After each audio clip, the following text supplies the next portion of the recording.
តោះមកដឹងអំពីប្រវត្តិតស៊ូរបស់ Manny Pacquiao មុនក្លាយជាកំពូលកីឡាករដ៏ល្បីល្បាញរបស់ពិភពលោក Manny Pacquiao គឺជាអតីតកំពូលអ្នកប្រដាល់អាជីពជនជាតិហ្វីលីពីនដែលត្រូវបានគេចាត់ទុកថាជាអ្នកប្រដាល់ដ៏អស្ចារ្យបំផុតម្នាក់ក្នុងប្រវត្តិសាស្ត្រកីឡាប្រដាល់ពិភពលោកគាត់កើតនៅថ្ងៃទី17ខែធ្នូឆ្នាំ1978នៅប្រទេសហ្វីលីពីនហើយធ្លាប់រស់នៅក្នុងជីវភាពក្រីក្រយ៉ាងខ្លាំងមុនពេលក្លាយជាកំពូលអ្នកប្រដាល់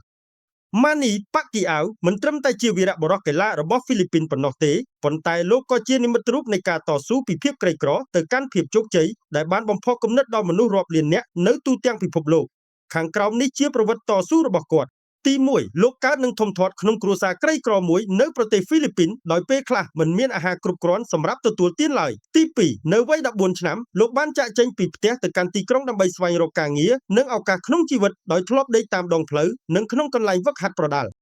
ទី3ដើម្បីរកប្រាក់ចំណូលសម្រាប់ខ្លួននិងគ្រួសារលោកបានធ្វើការងារតូចៗជាច្រើនមុនចាប់ផ្ដើមអាជីពអ្នកប្រដាល់អាជីពទី4 Manny Pacquiao បានហ្វឹកហាត់យ៉ាងស្វិតស្វាញជារៀងរាល់ថ្ងៃទោះបីជាខ្វះខាតសម្ភារៈនិងធនធានសម្រាប់ហ្វឹកហាត់ក៏ដោយ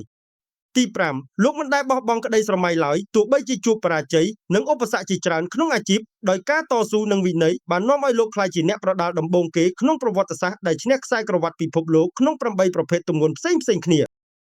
ជីវិតរបស់ Manny Pacquiao គឺជាភស្តុតាងមួយដែលបង្ហាញថាការខិតខំប្រឹងប្រែងវិន័យនិងការមិនបោះបង់គឺអាចផ្លាស់ប្ដូរជីវិតមនុស្សម្នាក់ពីភាពក្រីក្រទៅកាន់ភាពជោគជ័យដ៏អស្ចារ្យបានពិតណាស់ការតស៊ូការខិតខំប្រឹងប្រែងនិងការអភិវឌ្ឍខ្លួនជាបន្តបន្ទាប់គឺជាគន្លឹះដ៏សំខាន់ដែលនាំអ្នកទៅកាន់ភាពជោគជ័យប្រសិនបើពេញចិត្តវីដេអូនេះសូមជួយ Follow និង Share មួយផងណាសូមអរគុណ